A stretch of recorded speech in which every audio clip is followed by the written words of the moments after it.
Hello everyone, welcome to the study Sangam. दोस्तों, जैसा कि हम ज्योग्राफी के टॉप 20 क्वेश्चंस का एक सीरीज कर रहे हैं। दोस्तों, इस वीडियो में हम देखेंगे ज्योग्राफी के मोस्ट इंपॉर्टेंट टॉप 20 क्वेश्चंस को, जो कि आपके आने वाले किसी भी एग्जाम के लिए मोस्ट इंपॉर्टेंट रहेगा। क्योंकि दोस्तों, ये सारे क्वेश्चंस मैंने सिलेक्ट लिए हैं, अच्छे लेवल के लिए हैं, वही क्वेश्चंस लिए हैं जो आपके एग्जाम में पूछे जा सकते हैं। दोस्तों, वीडियो शुरू करने से पहले मैं आपसे छोटा सा रिक्वेस्ट करना चाहूँगा कि यदि अभी तक आपने मेरे चैनल को सब्सक्राइब नहीं किया है तो वीडियो के नीचे लाल कलर के सब्सक्राइब का बटन दबाकर सब्सक्राइब कर लीजिए और साथ ही बेल आइकन को प्रेस कर नोटिफिकेशन फॉर ऑल कर लीजिए, ताकि हमारे द्वारा डाले गए वीडियोस का नोटिफिकेशन सबसे पहले आपको मिल सके। तो चलिए दोस्तों, शुरू करते हैं आज के पहले प्रश्न से। दोस्तों, आज का पहला प्रश्न है, सौरमंडल के 4 सबसे बड़ा ग्रह अवरोही क्रम में है।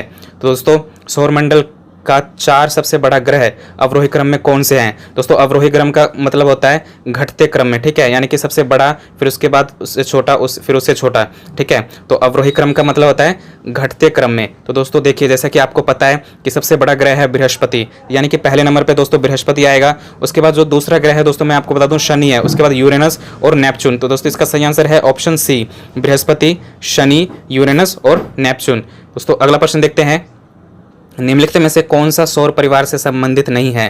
दोस्तों, इसका सही आंसर है ऑप्शन डी, निहारिका। दोस्तों, निहारिका जो है वो सौर परिवार से संबंधित नहीं है। बाकी जो है दोस्तों, क्षुद्र ग्रह, धूमकेतु और ग्रह, ये तीनों सौर परिवार से संबंधित है।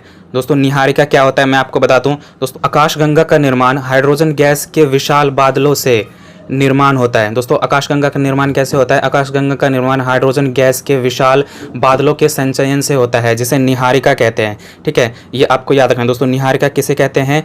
निहारिका दोस्तों, आकाशगंगा का निर्माण जब हाइड्रोजन गैस के विशाल बादलों से होता है तो दोस्तों उसे निहारिका कहते हैं, ठीक है। ये आपको याद रखना है दोस्तों। जो निहारिका है वो सौर परिवार का हिस्सा नहीं है, ठीक है, इससे संबंधित नहीं है। बाकी जो दोस्तों क्षुद्र ग्रह है, धूमकेतु है, ग्रह है, ये तीनों सौर परिवार से संबंधित है। दोस्तों, ये भी मैं आपको बता दूं, क्षुद्र ग्रह का निर्माण कैसे होता है। दोस्तों, क्षुद्र ग्रह का निर्माण ग्रहों के विशाल विस्फोट से होता है। दोस्तों, जब ग्रह विस्फोट करते हैं तो दोस्तों उससे छोटे छोटे पार्टिकल्स निकलते हैं, ठीक है, जो कि क्षुद्र ग्रह कहलाते हैं। और ये दोस्तों क्षुद्र ग्रह मंगल और बृहस्पति के बीच रहते हुए सूर्य का चक्कर लगाती है, ठीक है। ये आपको याद रखना है दोस्तों, मंगल और बृहस्पति के बीच रहते हुए किसका चक्कर लगाती है? तो दोस्तों आपको याद रखना है सूर्य का, ठीक है। अगला प्रश्न देखते हैं, निम्न में से सबसे ठंडा ग्रह कौन सा है? दोस्तों, निम्न में से सबसे ठंडा ग्रह कौन सा है? तो दोस्तों इसका सही आंसर है ऑप्शन सी, प्लूटो। दोस्तों, प्लूटो जो है वो सूर्य से सबसे दूर होने के कारण ये सबसे ठंडा ग्रह कहलाता है, ठीक है। दोस्तों, प्लूटो का जो खोज है वो 1930 में हुआ था। प्लूटो का खोज कब हुआ था दोस्तों? 1930 में। और दोस्तों ये 1930 से 2006 तक ये 9वें ग्रह के रूप में रहा था, लेकिन 2006 में दोस्तों प्लूटो को ग्रह के श्रेणी से हटा दिया गया, क्योंकि दोस्तों जो प्लूटो है वो ग्रहों की जो विशेषताएं होती है उसको फुलफिल नहीं कर पा रही थी। इसलिए दोस्तों एक 26वीं जनरल असेंबली हुआ था, ठीक है, जिसमें कि दोस्तों प्लूटो को ग्रह के श्रेणी से हटा दिया गया। अगला प्रश्न देखते हैं, सूर्य की बाह्यतम परत को क्या कहते हैं? दोस्तों, सूर्य की बाह्यतम परत को दोस्तों क्रिट या कोरोना कहते हैं। दोस्तों, सूर्य की बाह्यतम परत को क्या कहते हैं? क्रिट या कोरोना। इसका जो टेम्परेचर होता है वो 6000 डिग्री सेल्सियस लगभग होता है। कितना होता है दोस्तों? 6000 डिग्री सेल्सियस। ये आपको याद रखना है। अगला प्रश्न है, पूर्व से पश्चिम की ओर परिक्रमण करने वाले ग्रह का नाम क्या है? दोस्तों, इसका सही आंसर है ऑप्शन बी, यूरेनस।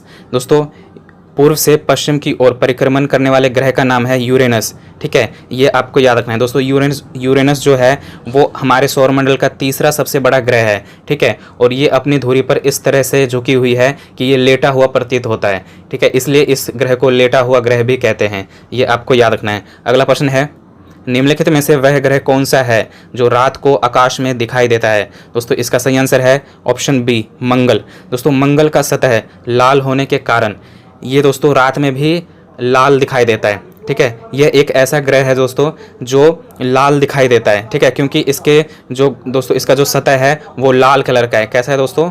लाल, रेड, ठीक है। अगला प्रश्न देखते हैं, सुपरनोवा क्या है? दोस्तों, सुपरनोवा क्या है? तो दोस्तों इसका सही आंसर है विस्फोटी तारा। दोस्तों, सुपरनोवा जो है वो विस्फोटी तारा है। देखिए दोस्तों, सुपरनोवा का जन्म कैसे होता है ये भी मैं आपको बता देता हूँ। देखिए दोस्तों, जो हाइड्रोजन है, हाइड्रोजन जब हीलियम में बदलता है तो दोस्तों इससे एक तारे का निर्माण होता है, ठीक है। हाइड्रोजन जब हीलियम में बदलता है तो इससे एक तारे का निर्माण होता है, और फिर जब हीलियम कार्बन में बदलता है और कार्बन आयरन में बदलता है तो दोस्तों तारों में एक विशाल विस्फोट होता है, जिसके कारण सुपरनोवा का जन्म होता है। ठीक है, जिसके कारण क्या होता है दोस्तों, सुपरनोवा का जन्म होता है। सुपरनोवा का जन्म कैसे होता है मैं आपको बता देता हूँ।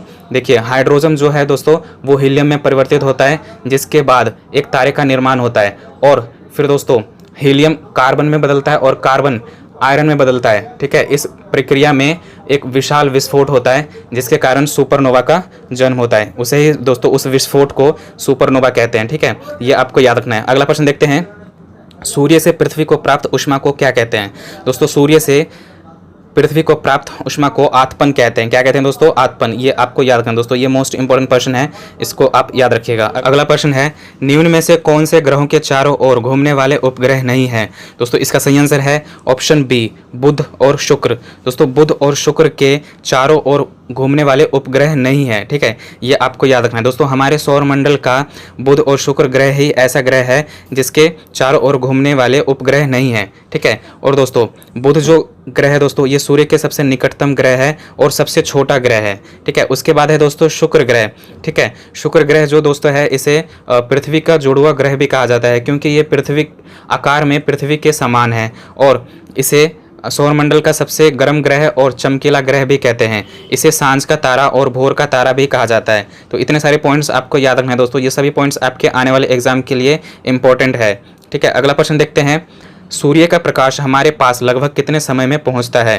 दोस्तों सूर्य का प्रकाश हमारे पास लगभग 8 मिनट 20 सेकंड में पहुंचता है। दोस्तों कितने समय में पहुंचता है, 8 मिनट 20 सेकंड में। तो दोस्तों इसका सही आंसर है ऑप्शन ए, 8 मिनट। ठीक है, अगला प्रश्न देखते हैं, सूर्य ग्रहण उस समय होता है जब।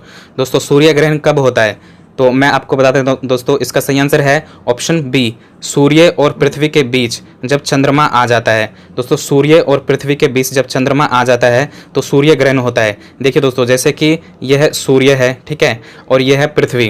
दोस्तों इसके बीच में जब चंद्रमा आ जाता है तो दोस्तों सूर्य ग्रहण होता है, हमें सूर्य दिखाई नहीं देगा। ठीक है, जब सूर्य और पृथ्वी के बीच चंद्रमा आ जाएगा तो दोस्तों हमें सूर्य दिखाई नहीं देगा, जिसके कारण हम कहते हैं कि सूर्य ग्रहण हो गया। ठीक है, तो दोस्तों इसका सही आंसर है ऑप्शन बी, सूर्य और पृथ्वी के बीच चंद्रमा आ जाता है। अगला प्रश्न देखते हैं, सूर्य या चंद्र ग्रहण में पृथ्वी की छाया कितने भाग में विभाजित हो जाती है। दोस्तों इसका सही आंसर है ऑप्शन डी, 3 भाग। दोस्तों सूर्य या चंद्रमा ग्रहण में पृथ्वी की जो छाया है वो 3 भाग में विभाजित हो जाती है। अगला प्रश्न देखते हैं, किस दिन पृथ्वी सूर्य के सबसे निकट होती है। दोस्तों इसका सही आंसर है ऑप्शन डी, 3 जनवरी। दोस्तों 3 जनवरी को पृथ्वी जो है वो सूर्य के सबसे निकट होती है। ठीक है, तो दोस्तों इस स्थिति को क्या कहते हैं, इस स्थिति को दोस्तों उपसौर कहते हैं। ये दोस्तों मोस्ट इंपॉर्टेंट पॉइंट है, ये एग्जाम में कई बार पूछा जा चुका है। ये पूछा जाता है कि दोस्तों जब कोई भी ग्रह सूर्य के सबसे निकट होती है तो उस स्थिति को क्या कहते हैं दोस्तों, उस स्थिति को कहते हैं दोस्तों उपसौर। ठीक है, और इसे इंग्लिश में पेरीहेलियन कहते हैं। क्या कहते हैं, पेरीहेलियन। और दोस्तों इसी में ये भी पूछा जा सकता है कि उस स्थिति को क्या कहते हैं जब ग्रह सूर्य के सबसे दूर होता है। ठीक है, तो दोस्तों उस स्थिति को अपसौर कहते हैं। क्या कहते हैं दोस्तों, अपसौर। अगर निकट हो तो दोस्तों उपसौर होगा, नहीं तो दोस्तों अगर दूर होगा तो अपसौर होगा दोस्तों। ठीक है, इसे इंग्लिश में कहते हैं दोस्तों एफेलियन। क्या कहते हैं दोस्तों, एफेलियन कहते हैं। और पास वाले को दोस्तों पेरीहेलियन कहते हैं। ये आपको याद रखना है दोस्तों। 3 जनवरी को जो ग्रह है वो सूर्य के सबसे नज़दीक होते हैं, और दोस्तों 4 जुलाई को जो पृथ्वी है वो सूर्य के सबसे दूर होता है। तो दोस्तों ये उपसौर की स्थिति है। किसकी स्थिति है दोस्तों, उपसौर। ठीक है, और दोस्तों ये अपसौर की स्थिति है, अपसौर। अगला प्रश्न देखते हैं, निम्नलिखित में से सबसे बड़ा वृत्त कौन सा है। दोस्तों इसका सही आंसर है ऑप्शन बी, विषुवत वृत्त। दोस्तों निम्नलिखित में से सबसे बड़ा वृत्त जो है वो दोस्तों विषुवत वृत्त है, क्योंकि दोस्तों जो हमारा ग्लोब है, हमारी पृथ्वी है दोस्तों, ये विषुवत वृत्त दोस्तों बीच में होती है। ठीक है, दोस्तों बीच में होती है, तो इसी वृत्त को दोस्तों वो विषुवत वृत्त कहते हैं। ठीक है, इसके बाद जैसे जैसे दोस्तों हम ऊपर जाने लगते हैं, ठीक है। तो वो जो वृत्त है दोस्तों वो छोटा होने लगता है, और जैसे जैसे हम नीचे आने लगते हैं तो वृत्त जो है दोस्तों वो छोटा होने लगता है। ठीक है, सबसे छोटा वृत्त दोस्तों यहाँ पे नॉर्थ पोल पे होता है, ठीक है, 90 डिग्री पे। और दोस्तों सबसे छोटा ऊपर दोस्तों यहाँ पे पॉइंट बिंदु पे होता है और नीचे होता है। ठीक है, और सबसे बड़ा जो वृत्त होगा दोस्तों वो बीच में होगा, विषुवत वृत्त होगा। इसी को दोस्तों विषुवत लाइन भी कहते हैं, विषुवत वृत्त कहते हैं। ठीक है, अगला प्रश्न है, भूपृष्ठ पर जल, वायु और मृदा के साथ जैव द्रव्य के मंडल को क्या कहते हैं? दोस्तों भूपृष्ठ पर जल, वायु और मृदा के साथ जैव द्रव्य के मंडल को दोस्तों जैव मंडल कहते हैं। क्या कहते हैं दोस्तों? जैव मंडल। ठीक है, ये आपको याद रखना है दोस्तों। जैव मंडल में क्या क्या होते हैं दोस्तों? भूपृष्ठ होते हैं, उसमें जल होता है, वायु होते हैं, मृदा होते हैं। ठीक है, तो ये आपको याद रखना है। ठीक है, अगला प्रश्न है, अंतर्राष्ट्रीय दिनांक रेखा क्या है? दोस्तों अंतर्राष्ट्रीय दिनांक रेखा है 180 डिग्री रेखांश। दोस्तों अंतर्राष्ट्रीय दिनांक रेखा जो है वो 180 डिग्री रेखांश है, ये आपको याद रखना है। अगला प्रश्न है, नक्शों पर क्षेत्रफल मापने के लिए प्रयुक्त यंत्र को कहते हैं? दोस्तों नक्शों पर क्षेत्रफल मापने के लिए प्रयुक्त यंत्र को क्या कहते हैं? दोस्तों इसका सही आंसर है प्लेनीमीटर। दोस्तों जो नक्शों पर क्षेत्रफल मापा जाता है उस यंत्र को प्लेनीमीटर कहते हैं। क्या कहते हैं दोस्तों? प्लेनीमीटर। ये मोस्ट इंपॉर्टेंट प्रश्न है दोस्तों, इसको आप याद रखिएगा।